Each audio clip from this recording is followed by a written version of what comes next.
people, we need to stop trusting the experts, right? We were told at the beginning of COVID, don't look at any data yourself, don't do any investigation yourself, just trust the experts. And trusting the experts is not a feature of science. It's not a feature of democracy. It's a feature of religion, and it's a feature of totalitarianism.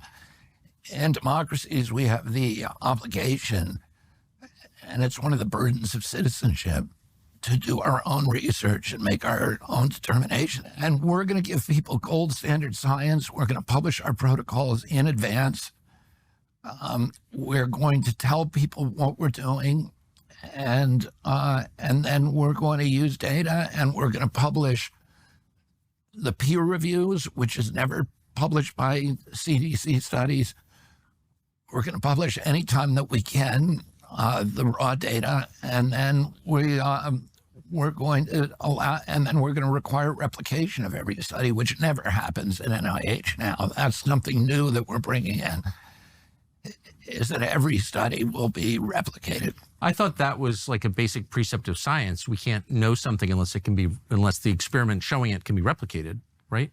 Yeah, that is a basic precept of science, and unfortunately, it has the kind of science that was done by NIH. And NIH was the gold standard agency when I was a kid.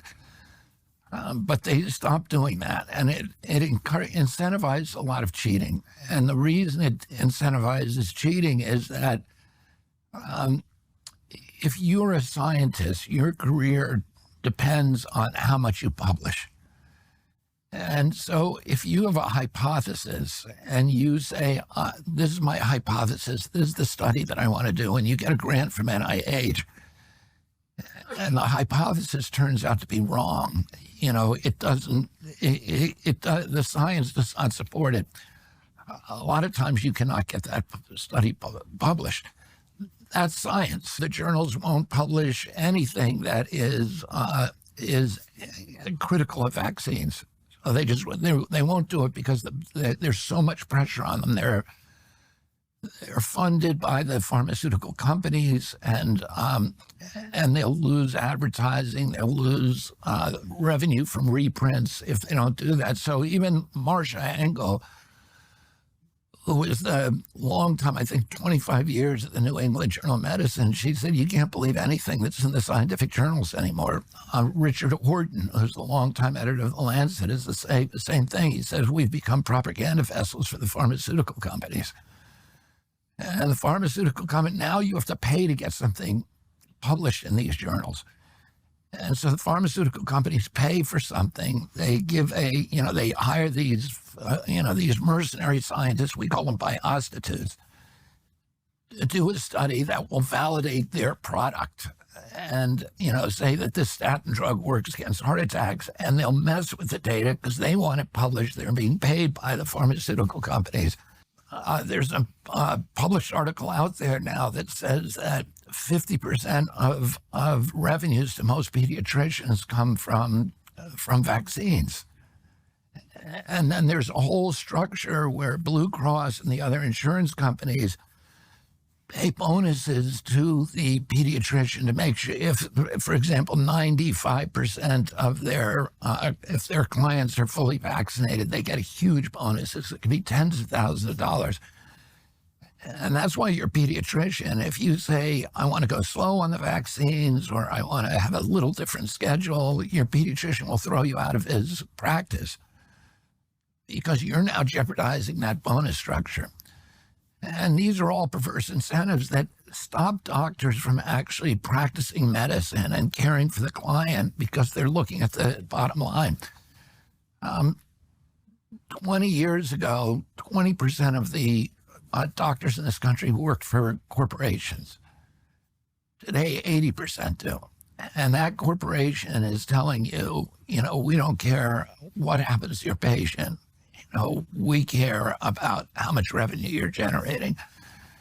And, these doctors are coming out of medical schools with ginormous bills, and that will bankrupt them if they don't have a job. And so they're under tremendous pressure just to keep generating those funds. And the whole system, as you know, it's just a bundle of perverse incentives that where everybody is making money by keeping us sick. And I'm not saying that's deliberate or purposeful or planned in any way. It's just the incentive system that everybody makes money. The insurance companies make money if you're sick. Ironically, they make more money if the population is sick. And it's the amount of money that flows in the system that gives them money. So they're making money that way. The doctors are making money from keeping us sick. The hospitals are making money from keeping us sick. The pharmaceutical companies are making money from keeping us sick. Yeah. So every level of the system is incentivized financially, no matter what your intention is as a doctor. If you're a doctor, of course you don't want sick patients. But there's tremendous pressure from every angle of the system to actually, to keep us all sick. What about all the people who are injured by the COVID vax? There are a lot of them. I know a lot of them. Some died. Some were permanently disabled. Nobody seems to care. You never hear about them, and they don't seem to be getting any help. What will that change?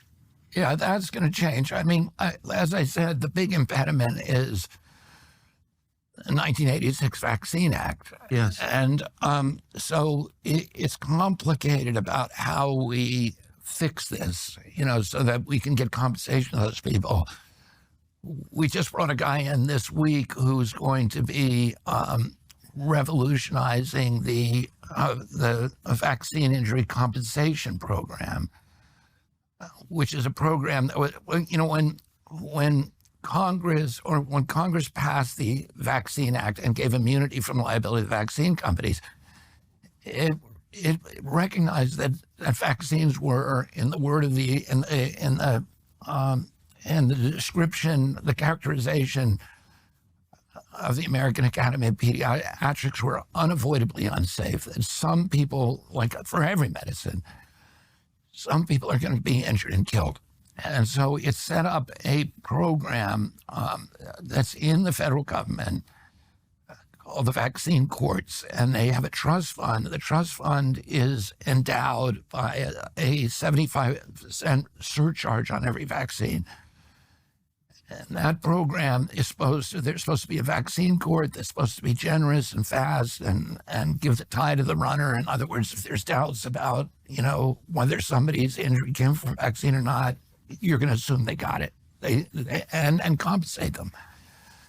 And it's paid out over $5 billion now to about 12,000 people. And we're looking at ways to enlarge that program so that COVID vaccine injured people can be compensated. So one of the reasons that the system has become so corrupt, I think it's fair to say, is Anthony Fauci, one of the longest serving federal employees, who was the subject of one of the best-selling books of a couple of years ago, which you wrote, The Real Anthony Fauci, amazing book. And all this information about him was exposed to the world, and he gets some sinecure at Georgetown and still has Secret Service protection. He seems to be thriving. He doesn't have Secret Service protection any longer. No, President Trump took that away from him. But good. He got immunity. Why did he need immunity? Why did he need a pardon in advance? What do you think the answer is? I would be speculating, but I think he was vulnerable. I think he had a lot of liability on creating the coronavirus. He was funding precisely that research at the Wuhan lab.